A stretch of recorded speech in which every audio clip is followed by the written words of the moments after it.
और देखो यमुना जी को कृष्ण कितना प्रेम करते हैं कि गोकुल लीला हो, वृंदावन लीला हो, मथुरा लीला हो, सब में तो यमुना जी हैं ही, पर द्वारिका लीला में अभी पटरानी बन के पहुंच गई हैं। माने श्री कृष्ण की सारी लीलाओं में यमुना जी हैं।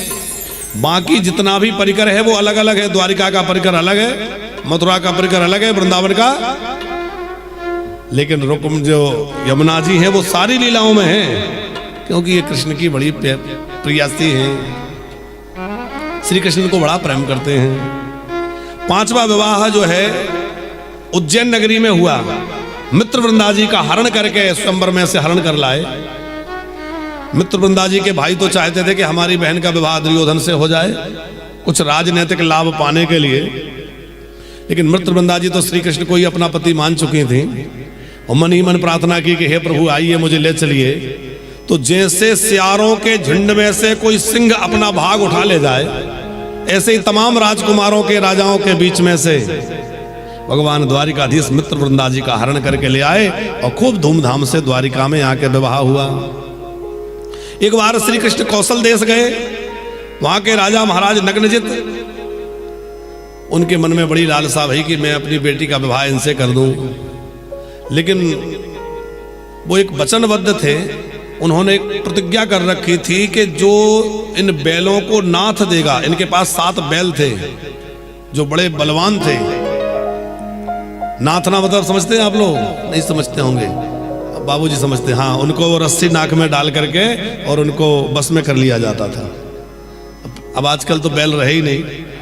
अच्छा, बैलों की उपयोगिता खत्म होने से नंदी बेचारे सब सड़क पे आ गए, और नंदियों के साथ जो दुर्दशा हो रही है क्या कहें आपको, क्योंकि आप लोग शायद सूक्ष्मता से उस विषय का चिंतन नहीं करते होंगे। हम लोग चूंकि इस दिशा में काम कर रहे हैं तो हम लोग देखते हैं कि गाय के लिए तो लोग थोड़ा बहुत दूध के लिए किसान लोग रख भी लेते हैं, पर बछड़ों का तो कोई उपयोग नहीं रहा। जैसे ही गाय का दूध बछड़े ने छोड़ा, सड़क पर तुरंत भगा देते हैं। एक दिन भी लोग उसको भोजन नहीं कराना रखना चाहते हैं, किसान लोग या गोपालक लोग। वो बछड़े बेचारे यहाँ वहां घूमते हैं, तरह तरह से लोगों के डंडे खाते हैं, और आखिर में कहीं ना कहीं कोई बूचड़ खाने में जाके, क्योंकि बड़ी भारी मात्रा में गो तस्करी हो रही है। हम लोग देखने में जो दिखता है सब वैसा नहीं चल रहा है। हजारों नहीं लाखों गैयाओं की तस्करी हो रही है, और गैयाओं की तस्करी में सबसे बड़ा स्थान है नंदियों का, क्योंकि नंदी बेचारे सड़क पे घूमते रहते हैं। लोग उनको सोचते हैं कि चलो हमारी खेती में फसल नष्ट करेगा, इसलिए भरवा देते हैं, ट्रकों में चले जाते हैं। हम बार बार व्यासपीठ से ये निवेदन समाज से, सरकारों से और सबसे करते हैं कि भैया ऐसा कुछ कार्य हो जिससे गो हत्या पर पूरी तरह प्रतिबंध लगे। इसलिए हमारी सबकी ये जिम्मेवारी है कि हम ऐसे शासकों को सत्ता में लाएं जो गो हत्या के ऊपर प्रतिबंध लगाएं और गो रक्षा का कानून बनाएं। ऐसे लोगों को हमें सत्ता में लाना चाहिए। या तो बहुत आवश्यकता है सब काम की, तो हम लोगों को सचेत होकर के, अब हमारा संकेत सब समझ सकते हैं, ऐसे लोगों को सत्ता में भेजने की आवश्यकता है जो हमारे धर्म की रक्षा करें, हमारी गौ माता की रक्षा करें, हमारे सनातन की रक्षा करें। नहीं तो आने वाले समय में बड़ी दुर्दशा होने वाली है। व्यासपीठ का कर्तव्य लोगों को जगाना भी है। तो उन बैलों को नाथने की शर्त लगा रखी थी कि जो इन बैलों को नाथ देगा, तमाम बड़े बड़े राजकुमार आए, बड़े बड़े बलवान लोग आए, लेकिन सब हाथ पैर तोड़वा के चले गए। अब द्वारिकाधीश के लिए तो कोई बड़ा काम नहीं है, इन्हें तो बचपन में खूब गौ सेवा भी करी है, तो अभ्यास है। तुरंत सातों को एक बार में ही नाथ दिया। तो नग्नजित महाराज ने बड़े श्रद्धा पूर्वक अपनी बेटी नग्नजिती का विवाह, जिनका एक नाम सत्या भी है, द्वारिकाधीश के साथ कर दिया। कैकेयी नरेश की पुत्री भद्रा से एक विवाह हुआ, और फिर लक्ष्मणा जी के साथ में 8वां विवाह हुआ। भौमासुर नाम का एक राक्षस था जो पृथ्वी का पुत्र है। वो जहां भी किसी राजा की सुंदर कन्या देखता था, हरण करके ले आता था। 16,100 कन्याओं को उसने अपने यहां कारागृह में बंदी बना रखा था। लेकिन बड़ी बात यह थी कि उसने उन कन्याओं का सील भंग नहीं किया, उनको कभी स्पर्श भी नहीं किया। राक्षस के यहां रह करके भी वो सुरक्षित थी। आज स्थिति क्या है? पहले के राक्षस भी ऐसे थे कि रावण जानकी जी को ले तो गया, पर उनकी इच्छा के विरुद्ध स्पर्श नहीं किया। इसने भौमासुर ने 16,100 को हरण तो कर लिया, पर उनके साथ दुराचार नहीं किया। पर आज हालत यह है कि बेटियां अपने मोहल्ले के लोगों से सुरक्षित नहीं है, रिश्तेदारों से सुरक्षित नहीं है। हम जिस समाज को शिक्षित और सभ्य मान रहे हैं, उस शिक्षित और सभ्य समाज की हालत क्या है कि दरिंदगी की पराकाष्ठा पर लोगों की स्थिति है। आए दिन ऐसी समाचार पत्रों में और जहां तहां से सोशल मीडिया से खबरें मिलती हैं कि आज ऐसा हुआ, आज वैसा हुआ। हमें लगता है हमारा देश कहां जा रहा है। हम लोग खूब शिक्षा ले रहे हैं, संस्कारवान बन रहे हैं, सभ्य कहने के लिए हम संस्कारी हो रहे हैं, लेकिन समाज की यह दशा। और भैया, जब तक हमारे देश में हमारी बेटियां सुरक्षित नहीं होंगी, तब तक हम कैसे माने कि हमारा समाज सभ्य हो चुका है। ऐसा कुछ माहौल बनना चाहिए कि बेटियां एकदम सुरक्षित रहें, उनको कभी यह भय ना रहे कि हम निकल रहे हैं तो कोई घटना तो नहीं होगी। समाज की जिम्मेवारी है कि ऐसा माहौल बेटियों को प्रदान करें, उनके आदर करना, उनकी इज्जत करना सीखें। जिस भारत राष्ट्र में एक पक्षी एक नारी की अस्मिता की रक्षा के लिए प्राणों की बलिदान कर देता है, जटायु अपने प्राण त्याग देते हैं, उस राष्ट्र में हम लोग मूक दर्शक बनकर तमाशा देखते रहते हैं। कैसी कैसी घटनाएं हो रही हैं। भौमासुर ने उन देवियों को, उन राजकन्याओं को बंदी बना रखा था, देवताओं के अधिकार छीन रखे थे, चूंकि असुर तो था ही। द्वारिकाधीश के पास देवताओं का संदेश पहुंचा, प्रभु इस दुष्ट से हमारा पिंड छुड़ाइए। भगवान उसके राजधानी प्राग ज्योतिषपुर, जो वर्तमान में गुवाहाटी के नाम से प्रसिद्ध है, जहां भगवती कामाख्या विराजमान है, यहां भी एक शक्तिपीठ है भगवती महाकाली, जिनका कल हमें दर्शन करने का सौभाग्य मामा जी के विशेष सहयोग से हुआ। आ गए मामा जी, सवेरे सवेरे 3:30 बजे तो ले गए। हाँ, शिव कुमार जी। कामाख्या में भी हम लोगों ने एक बार कथा, शिव महापुराण की कथा हमारी करीब आज से 3-3.5 वर्ष पहले गुवाहाटी में कथा थी, तो भगवती कामाख्या के दर्शन का अवसर मिला। और वहाँ अग्रवाल परिवार के द्वारा बड़ा दिव्य भव्य आयोजन शिव महापुराण का था, तो वहाँ कामाख्या देवी के दर्शन भी हुए और गुवाहाटी में कथा हुई। तो वहाँ जो है प्राग ज्योतिषपुर राजधानी जो थी वो असुर की थी, और वहां इतना गजब का सुरक्षा घेरा था कि पहाड़ों की किलेबंदी थी, फिर शस्त्रों का घेरा था, फिर जल की भरी हुई खाई थी, आग की 4 दीवारी थी, गैस के गोल बंद गैस बिछी हुई थी। ऐसी अद्भुत सुरक्षा थी कि जिसको सामान्य रूप से कोई पार नहीं कर सकता। मुर नाम के दैत्य के 10,000 फंदे बिछे हुए थे, लेकिन हमारे ठाकुर जी के लिए कोई कठिन है क्या? मुर नाम के दैत्य को 5 मस्तक थे, 5 सिर वाला था, और भगवान ने उसके 5 सिर काट दिए, और भगवान का नाम पड़ गया क्या? मुरारी। मुर नाम के दैत्य के शत्रु, अरि माने होता है शत्रु, अरि माने तो जो त्रिपुर के शत्रु हैं उनका नाम त्रिपुरारी, जो मुर नाम के दैत्य के शत्रु है वो, जो खर नाम के दैत्य को मारने वाले हैं वो राम जी खरारी, अथवा रावण को मारने से रावणारी। हाँ, त्रिपुरारी नाम से भगवान शंकर को कई लोग त्रिपुरारी के कई अर्थ लगाते हैं। एक दिन एक प्रश्नोत्तरी कहीं चल रही थी, तो वो प्रश्न करने वाले ने पूछा शंकर जी का नाम त्रिपुरारी क्यों है? वो उत्तर देने वाला है तो उठपटांग उत्तर दे रहे थे। हमने कहा कभी थोड़ा बहुत ग्रंथों को पढ़ लेते। त्रिपुर नाम के दैत्य का दहन करने से भगवान शंकर का नाम त्रिपुरारी हुआ। मुर नाम के दैत्य को मारने से श्री कृष्ण का नाम यहां पड़ गया मुरारी। बोलिए मुरारी भगवान की जय। उसके बाद भौमासुर के साथ बड़ा भारी युद्ध हुआ। भगवान द्वारिकाधीश ने जो है मुरारी भगवान ने उस दुष्ट दैत्य भौमासुर को समाप्त कर दिया।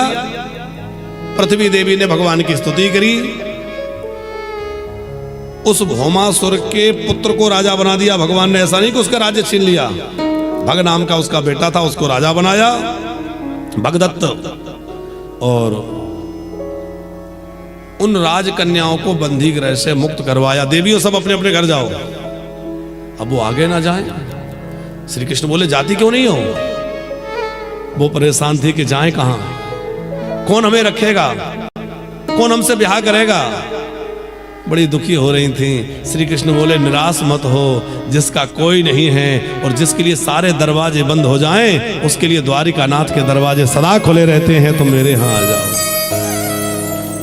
देखो कोई अनाथ नहीं है, सबके नाथ द्वारिकानाथ है, सबके नाथ रघुनाथ है और सबके नाथ विश्वनाथ है, जगन्नाथ है।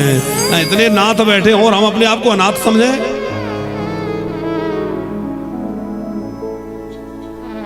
भगवान हमारे नाथ हैं। उन्होंने 16,100 उन कन्याओं को द्वारिका भिजवाया। भगवान तो स्वर्ग होते हुए कल्प वृक्ष लेकर के पधारे और वहां से आकर के 16,100 मंडप एक ही साथ डले, एक साथ इतने रूप बना लिए और सब रानियों के साथ एक ही मुहूर्त में विवाह संपन्न हो गया है।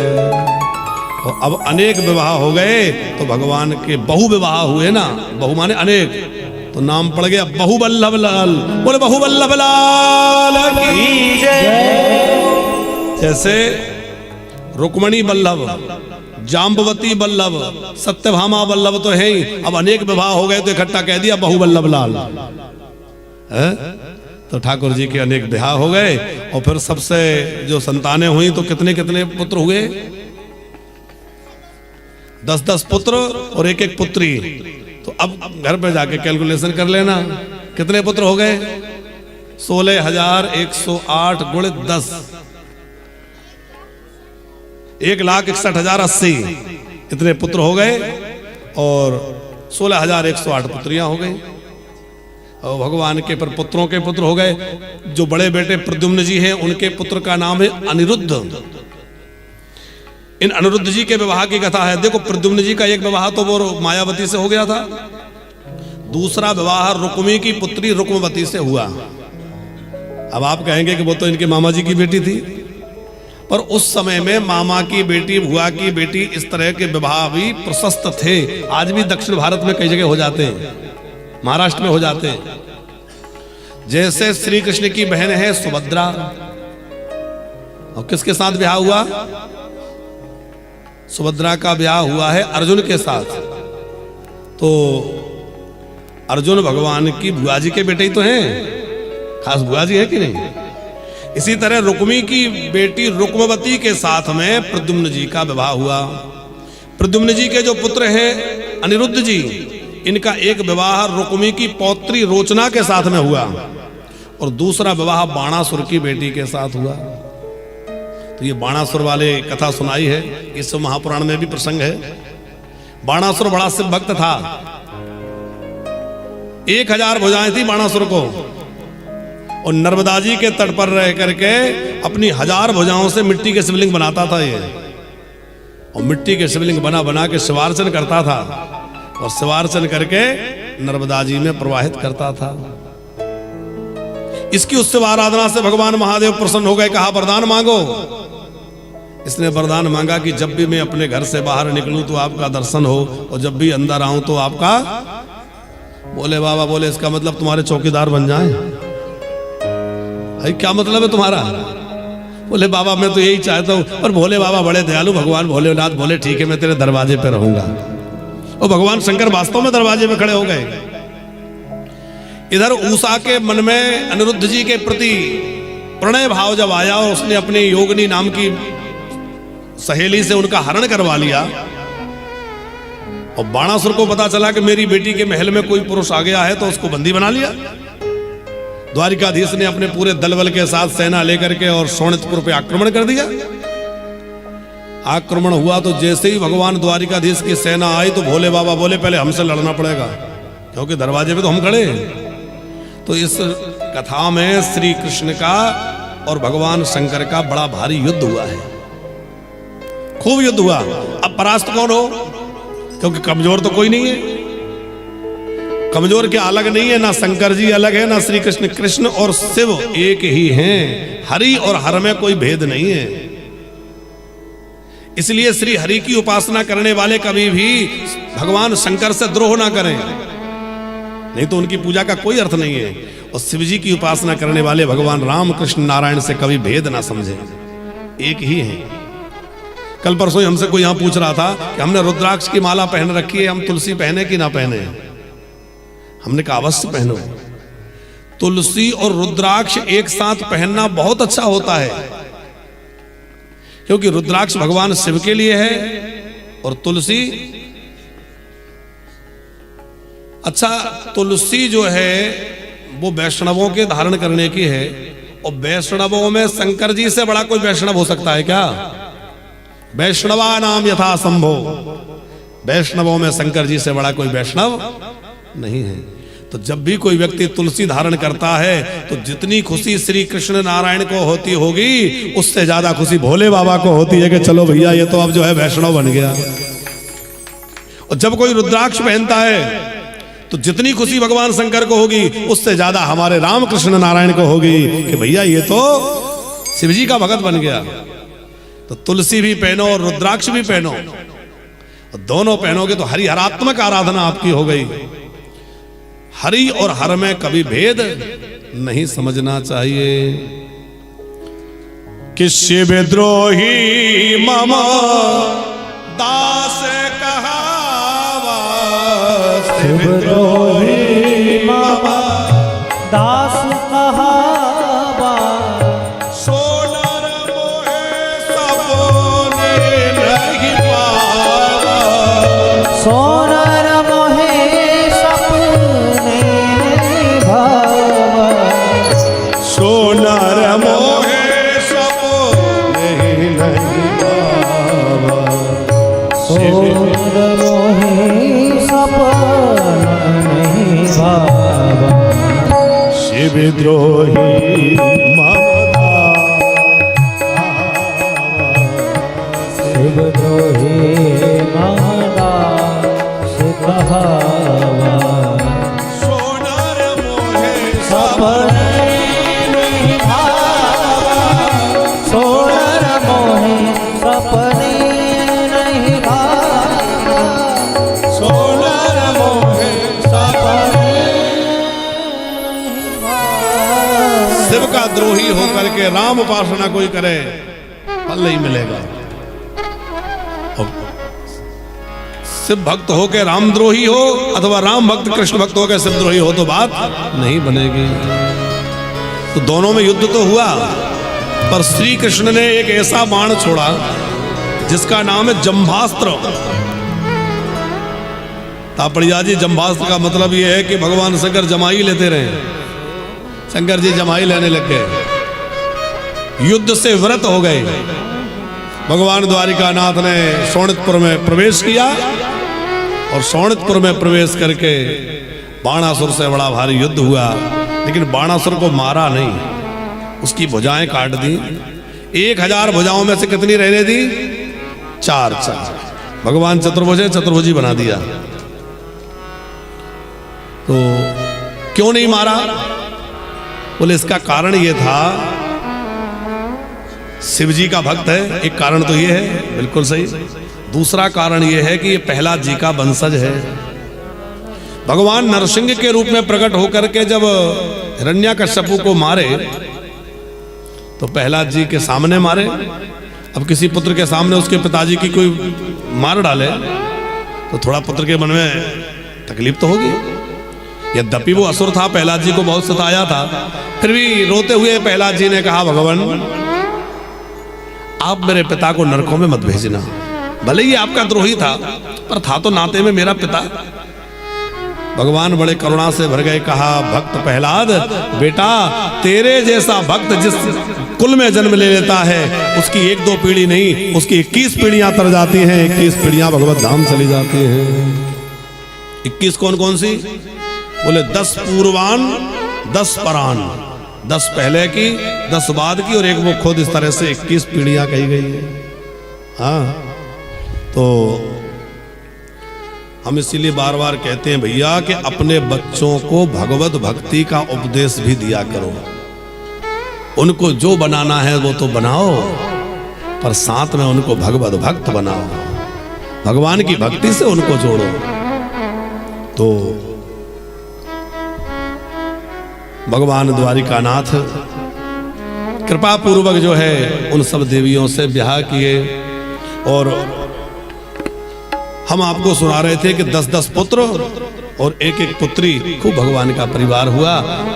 भगवान शंकर का जो भक्त बाणासुर है उसकी वृतांत सुना रहे थे कि बाणासुर को इसलिए नहीं मारा कि प्रहलाद जी को वचन दिया कि देखो तुम्हारे सामने तुम्हारे पिता को मारा तो तुम्हें थोड़ा तकलीफ हो रही है, मैं वचन देता हूं कि तुम्हारे वंश में जो भी जन्म लेगा उसको मैं नहीं मारूंगा।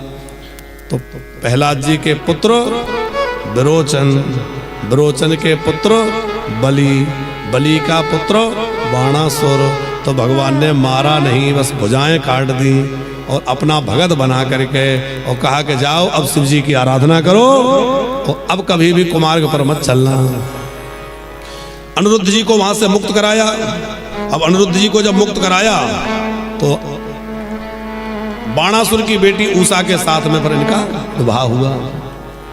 फिर आगे भगवान ने देखा कि मेरा परिवार तो बहुत बड़ा हो गया। अब जब परिवार ज्यादा बड़ा होता है ना तो मुखिया की जिम्मेवारी बढ़ जाती है। कौन कहाँ है, क्या कर रहा है, कैसे रह रहा है, कोई गड़बड़ तो नहीं कर रहा है। कितना बड़ा परिवार हो गया श्री कृष्ण का, 56 करोड़ यादव हैं ऐसा शास्त्रों में वर्णन है। सब मिला के 56 करोड़ यदुवंशी हो गए। तो श्री कृष्ण एक बार अपने बच्चों को बुला के ले गए, कहीं बगीचे में कुछ खेल आयोजित किया बच्चों ने। श्री कृष्ण बैठ गए, बच्चे खेलते खेलते देखे तो एक कुएं में एक बड़ा विशाल जीव पड़ा हुआ है। क्या है वो है गिरगिट। उस गिरगिट को देख करके मन में आया कि इतना बड़ा गिरगिट तो आज तक देखा नहीं गया। तो श्री कृष्ण से कहा, उन्होंने जाके उसको स्पर्श किया, शरीर तो वहीं पड़ा रह गया, उसमें से एक दिव्य पुरुष प्रकट हो गया। श्री कृष्ण ने पूछा, श्रीमान जी आपका क्या परिचय है, कौन है आप, अपना परिचय दीजिए। वो बोला, जज जी हमें नहीं पहचाना। निर्गुण नाम नरेंद्र आमिक्षवाकुतनया प्रभु दान स्वाख्यायमानेषु यदि ते कर्म स्पृशम्। महाराज मैं सूर्यवंशी राजा हूं, मेरा नाम है नृग। अच्छा, तो तुम्हारी ये दशा कैसे हो गई, गिरगिट कैसे बन गए, और तुमने क्या विशेषता है तुम्हारे अंदर। उसने कहा, भगवान आपने यदि दानियों के नाम कहीं सुने होंगे तो मेरा नाम जरूर सुना होगा। दान स्वाख्यायमानेषु, मैंने बहुत दान किया जीवन में। श्री कृष्ण मुस्कुराए और पूछा, क्या दान किया है। बोले, मैंने सबसे ज्यादा गैया दान करी है। ठाकुर जी ने कहा, कितनी गैया दान करी है। बोले, ये प्रश्न तो बिल्कुल वैसा है कि बरसात होने के बाद कोई पूछे कि कितनी बूंदें गिरी, कोई गिन सकता है। बोले, मैंने इतनी गैया दान करी है जिसकी कोई संख्या की गणना ही नहीं हो सकती। भगवान बोले, फिर इतनी गैया दान करने के बाद तुम्हारी ये दशा कैसे हो गई। पक्का तुमने जो है बूढ़ी गैया दान करी होगी, किसी मतलब की नहीं रही। तो चलो पंडित जी को दे दो। हाँ, लोग ऐसे होशियार होते हैं, घर में रखा अमरूद जब पिलपिला होने लगे तो धीरज से मंदिर में चढ़ा जाते हैं। हाँ, नोट कहीं ना चले, आरती की थाली में चुपचाप छोड़ दो। अब पंडित जी की हेडेक है, वो करें जो चढ़ाना है। तो बड़े चढ़ाओ। बाबूजी कह रहे हैं 10-20 के नोट जो है वो ऐसे ही आते हैं। हमने कहा 10-20 का चढ़ाओ। देखो ये तो हंसने की बात है, लेकिन वस्तुतः बात यह है कि कि भगवान की सेवा पूजा में अथवा दान में हमेशा उत्तम वस्तु का प्रयोग होना चाहिए। हम कहते हैं आप किसी को पूरा कपड़ा मत दीजिए, 5 कपड़ा मत दीजिए, 1 दीजिए, पर वो 1 ऐसा दीजिए कि वो उसके उपयोग में आए। उसका कारण यह है कि आपने दिया और उसने उधर उधर फेंक दिया, उसका तिरस्कार हुआ और तिरस्कृत हुआ तो आपको उसका अपराध लगेगा, क्योंकि आपकी हुई दी हुई वस्तु का सदुपयोग नहीं हुआ।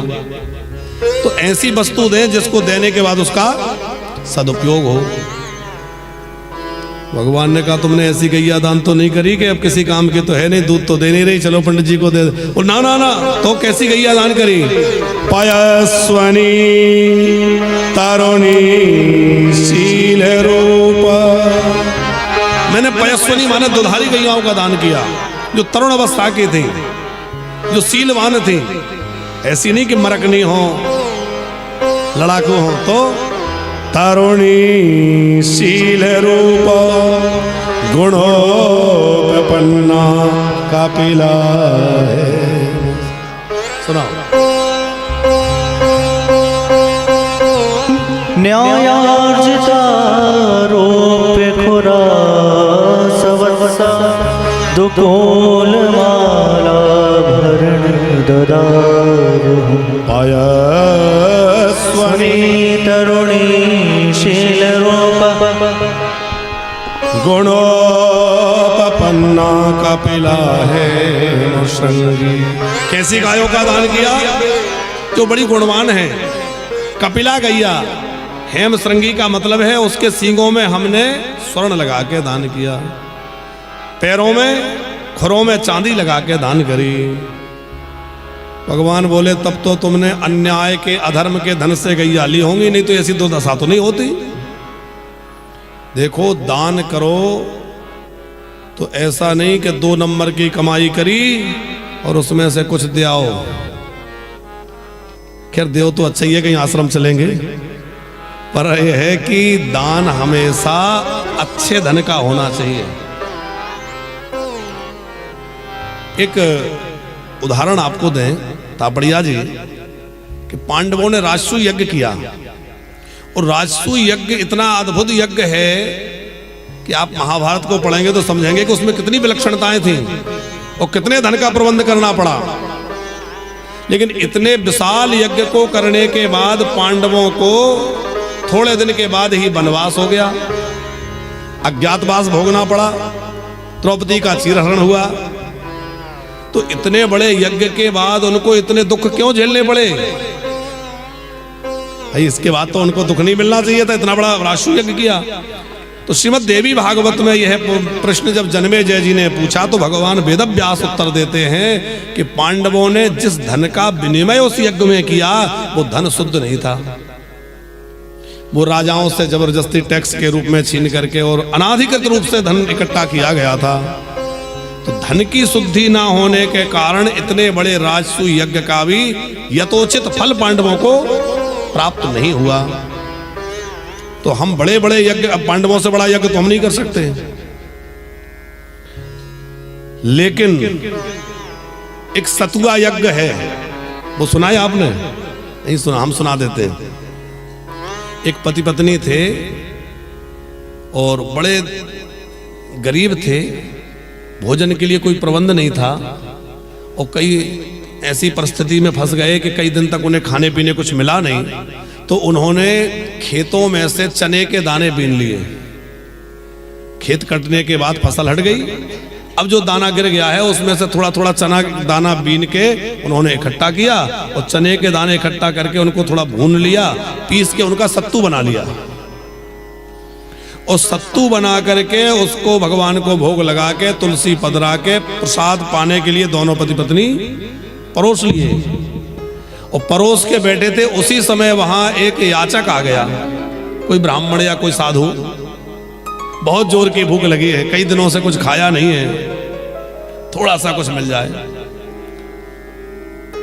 तो ये धर्म है कि हम पहले ना खाएं, पहले अतिथि को खिलाएं। तो पति पत्नी दोनों ने विभाजित कर लिया था। तो पति ने अपना हिस्सा धीरे से उठाया और वो साधु के सामने रख दिया। साधु ने पा लिया। लेकिन अभी उसकी क्षुधा की निवृत्ति हुई नहीं थी। अभी भी उसकी आंखों में लालसा और ये भाव लग रहा था कि थोड़ा सा और मिल जाए। तो बार बार देख रहा था। तो पत्नी ने सोचा कि जब पतिदेव नहीं खा रहे, मैं भी क्या खाऊं, हम दोनों भूखे रह जाएंगे, कम से कम इनका तो पेट भर जाए। तो पत्नी ने अपना वाला हिस्सा भी उठा के साधु को दे दिया। साधु ने पा लिया। अब साधु को तो पता नहीं था कि इनके पास इतना ही है। वो तो अपना पाके हाथ धोए। तो हाथ धोने से थोड़ा जो पानी नीचे गिरा, उससे भूमि कुछ गीली हो गई। गर्मी का समय था। वो पंडितानी तो जो गृहस्थ थे वो तो चले गए, लेकिन एक नेवला वहां आया और वो नेवले ने देखा कि कुछ गीला है। तो उसमें वो गर्मी से परेशान था, तो थोड़ा सा लोट लगाई ताकि उसको ठंडक का अनुभव हो। ठंडक के लिए उसमें जैसे लोट लगाई, तो जितने शरीर में उसके वो पानी लगा, वो उसके बाल जो है वो सोने जैसे हो गए, स्वर्णमय हो गए। वो बड़ा प्रसन्न हुआ, लेकिन सारा शरीर नहीं हो पाया, थोड़ा ऐसा लग पाया। तो उसने मन में विचार किया कि एक साधु को जमाने से उसके हाथ धोने के पानी में मेरा शरीर स्पर्श होते ही मेरे बाल स्वर्ण जैसे हो गए, पर अधूरे हुए। तो जहां पांडवों का यज्ञ हो रहा है वो तो विशाल यज्ञ हो रहा है, वहां तो हजारों साधु संत भोजन करेंगे, तमाम लोगों के हाथ धोने का पानी, वहां तो नदियों के नदियां बहेंगी, तो मैं उसमें गोता लगा लूंगा तो पूरे स्वर्ण में हो जाऊंगा। ऐसा सोच करके वह नेवला पांडवों के यज्ञ के पास गया और जहां वो पानी की धारा बह रही थी उसमें खूब गोते लगाए। एक भी बाल में परिवर्तन नहीं हुआ। उसके मन में महान आश्चर्य हुआ, ऐसा क्यों हुआ? तो देव ऋषि नारद प्रकट होकर कहते हैं, देखो बात यह है कि इन्होंने इतना बड़ा यज्ञ किया है, उसका उतना फल नहीं है जितना फल वहां उस ब्राह्मणी ने साधु को जमाया, उसका फल है। उसका फल इससे कई गुना अधिक श्रेष्ठ है। तो भैया धर्म की परिभाषा बड़ी सूक्ष्म है। न्यायार्जितो रूप खुरा सवसा। राजा नरक कह रहे हैं, मैंने न्याय पूर्वक धन कमाया, उससे गोदान किया और बछड़े के सहित सवस्ता गईयों का दान किया। अन्याय के धन से नहीं, अनीति का धन नहीं। फिर ऐसा क्यों हुआ? देखो राजा नरक ने अपनी गलती बताई कि मुझसे क्या अपराध हुआ। बोले क्या हुआ कि मेरी गैयाओं में एक बार एक पंडित जी की गैया मिल गई। अब पंडित जी की गैया मिल गई तो हजारों गाय थी, तो मैं तो पहचान ही नहीं पाया। मैंने दूसरे ब्राह्मण को दान कर दी। जिनकी गाय गुम गई थी, खो गई थी, वो ढूंढ रहे थे, और जिनको मिली थी वो लेके जा रहे थे। दोनों रास्ते में मिल गए और ये तो मेरी गैया है। उसने कहा हो गई तुम्हारी, मुझे अभी अभी राजा ने दी है। दोनों झगड़ गए, दोनों राजा के पास आए। राजा का धर्म यह था कि जिनकी गैया गलती से आ गई थी उनसे क्षमा मांगता कि देखो मुझे पता नहीं था कि गाय तुम्हारी है, तुम अपनी गाय वापस ले लो, और चाहिए तो 2-4 गाय और ले लो और मुझे क्षमा कर दो।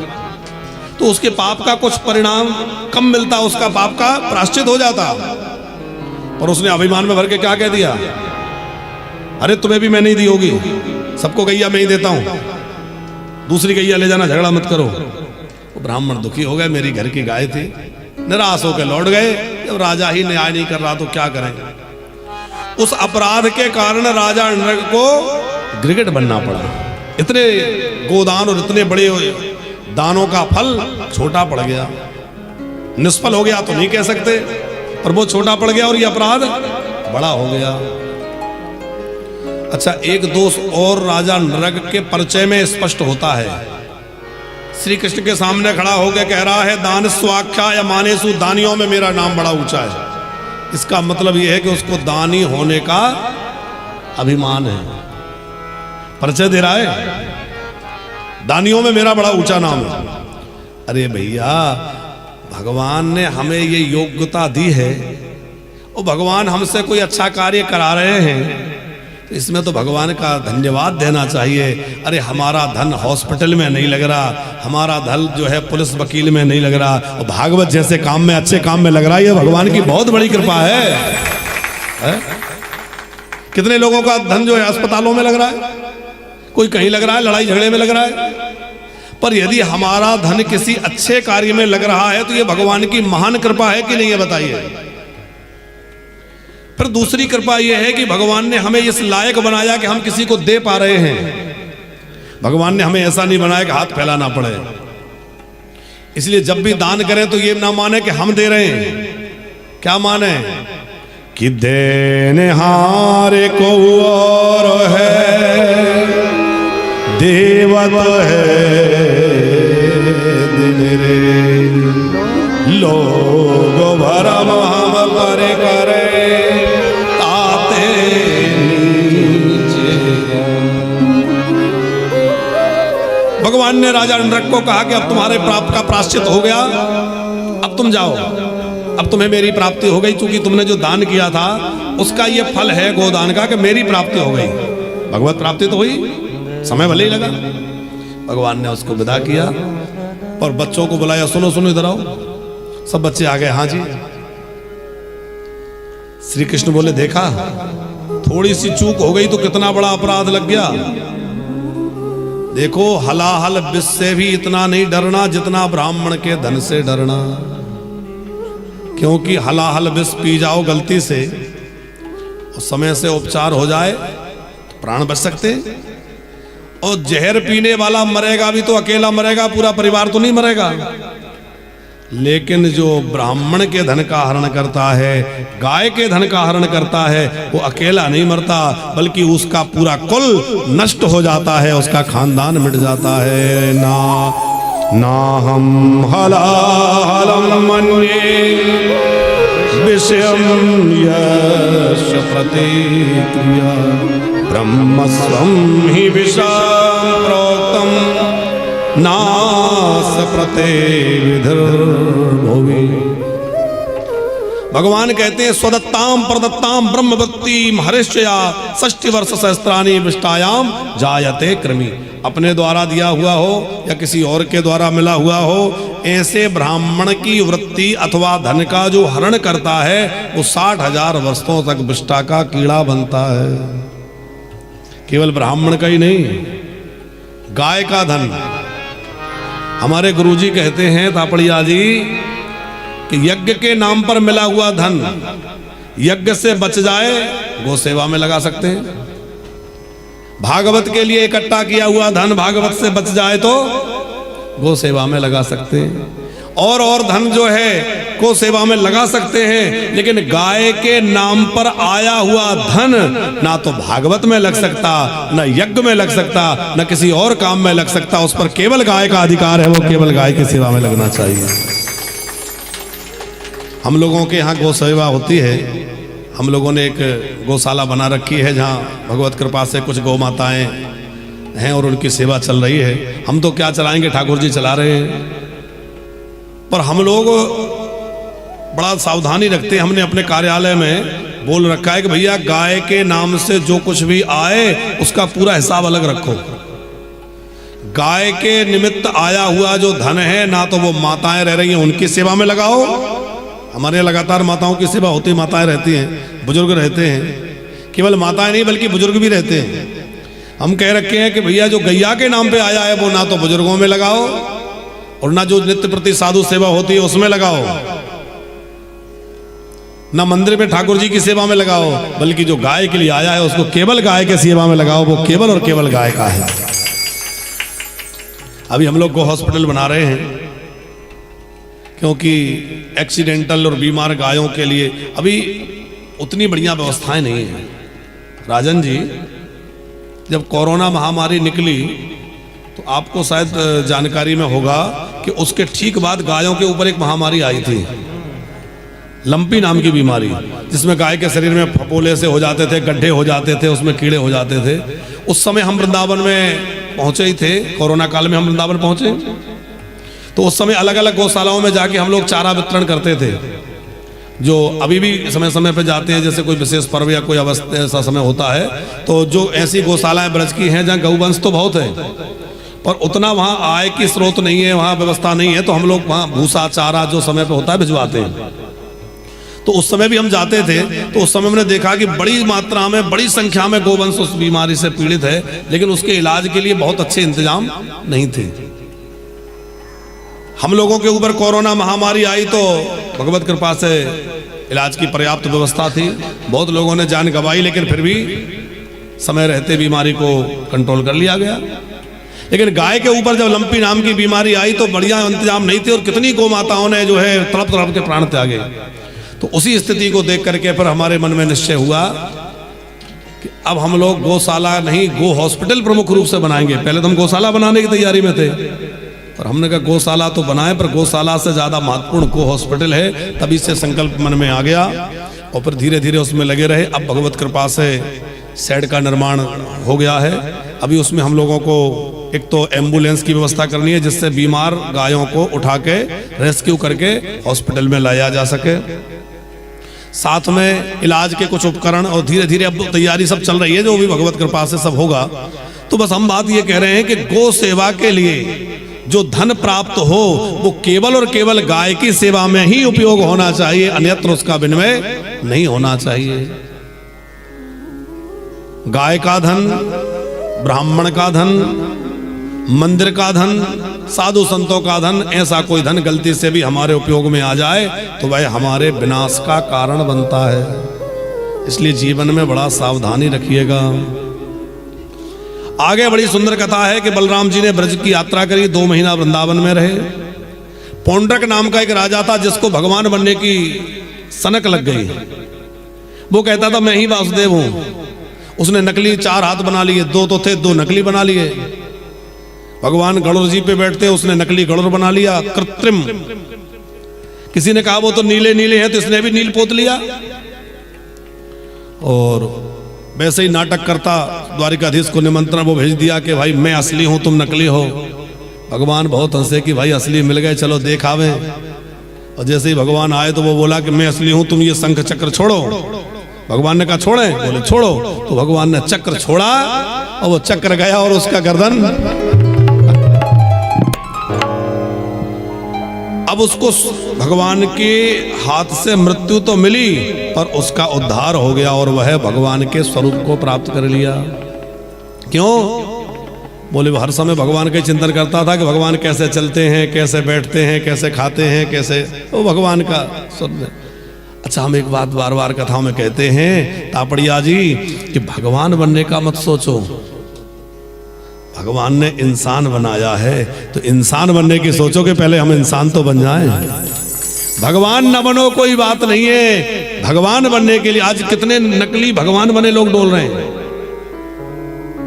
हमें लगता है बढ़िया से सर्वे हो जाए तो 100-200 भगवान निकलेंगे वर्तमान में भारत में, जिनमें से कुछ तो जेल में हैं। हाँ, हम किसी की अवहेलना तो नहीं करना चाहते, पर हम इतना ही कहना चाहते हैं कि भैया भगवान मत बनो, भगवान को भगवान रहने दो और हम भगवान के भक्त बने रहें और एक अच्छा इंसान बन जाएं। इंसान बनने के प्रयास करो। एक सूफी संत किसी ने कहा है, बोले देखते ही देखते जनाब खुदा बन बैठे, हमें तो मुद्दतें गुजर गई इंसान बनते बनते। वो सब जगह भगवान को ही देखता था तो भगवान का रूप मिल गया।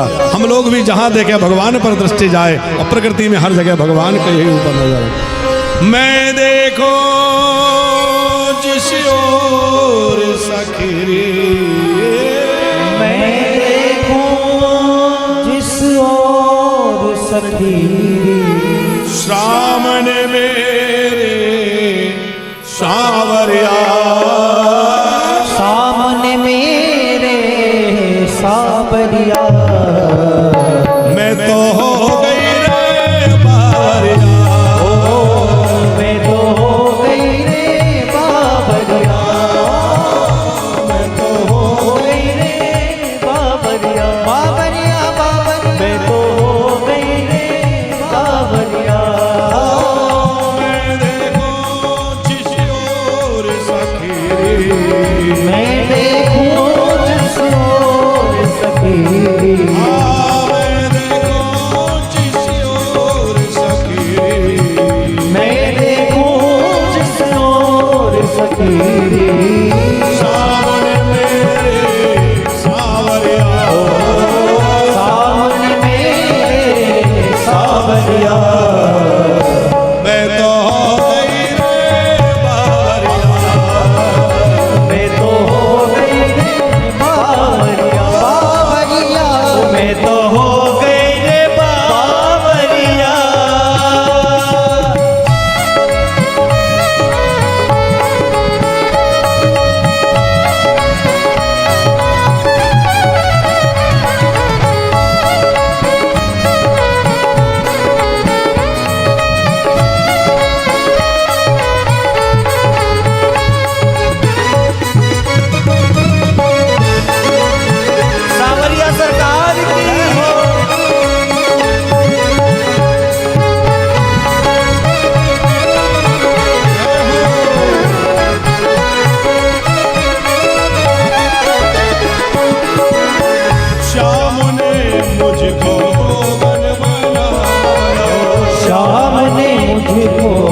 श्याम ने मुझको जोगन बनाया, श्याम ने मुझको जोगन बनाया, जोगन बनाया मुझे जोगन बनाया, जोगन बनाया, जोगन बनाया। प्रेम के रंग में डूब गया दिल, प्रेम के रंग में डूब गया दिल, प्रेम के रसों में डूब गया दिल, प्रेम के रस में डूब गया दिल। ऐसे जल में कागरिया, जैसे जल में कागरिया, मैं तो हो गई रे बावरिया, मैं तो हो गई रे बावरिया, बावरिया, मैं तो हो गई रे बावरिया।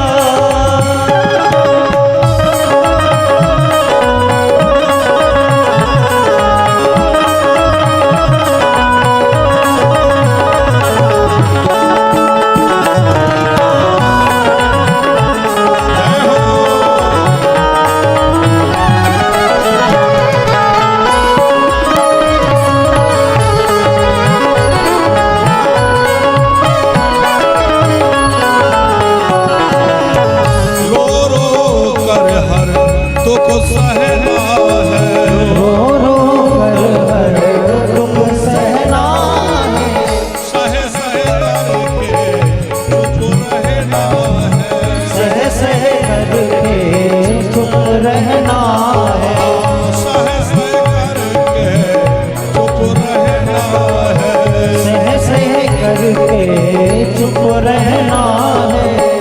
कैसे बताओ कैसे बिछड़ी, कैसे बताऊं,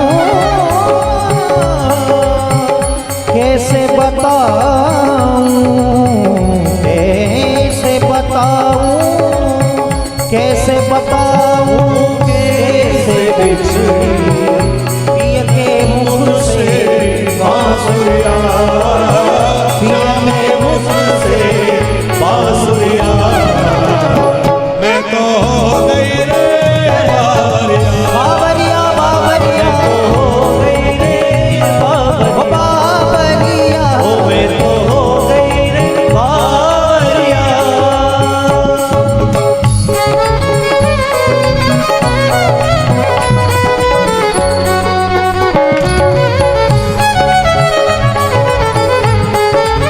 जय हो गुरु वृंदावन बिहारी लाल के, जय हो,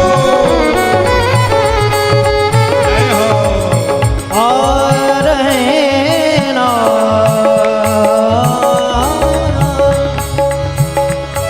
छल छाड़ के जो भजता है उसे छलिया भी से चाहा करता है, दिखलाता उसे छवि की किरणें, दिन रात जो दर्द सहा करता है। श्री कृष्ण हमारा स्नेही सखा, श्री कृष्ण हमारा स्नेही सखा, कुछ मीठी सी बात कहा करता है, जिन आँखों में नीर बहा करता है, उन आँखों में शाम रहा करता है, उन आँखों में शाम रहा करता है, उन आँखों में शाम रहा करता है, उन आँखों में शाम रहा करता है।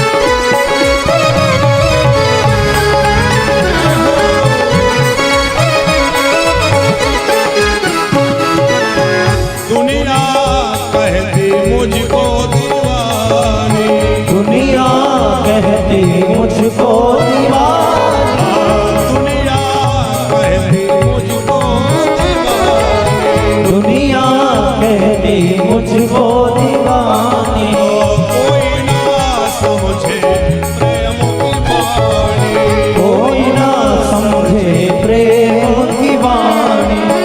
कृष्ण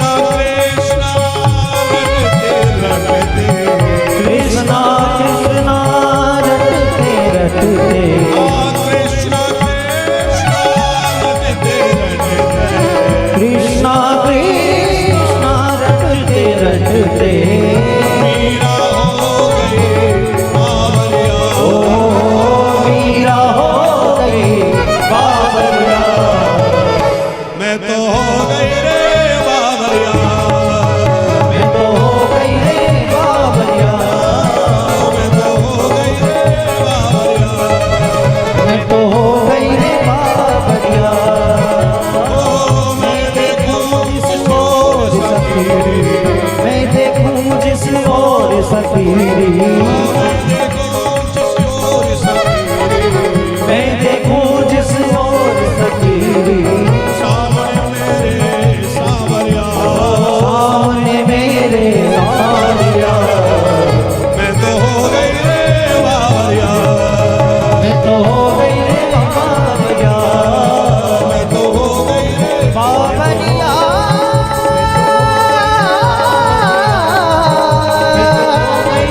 मैं तो हो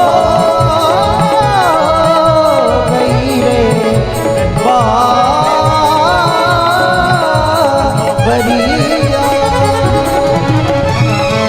बोलो भगवत्सल भगवान की। जय हो। मैं देखो जिस ओर सखीरी। मैं देखूं जिस ओर सफीरी। सामने मेरे सावरिया। सामने मेरे सावरिया। ओ मैं तो हो गई रे बावरिया। मैं तो हो गई रे बावरिया।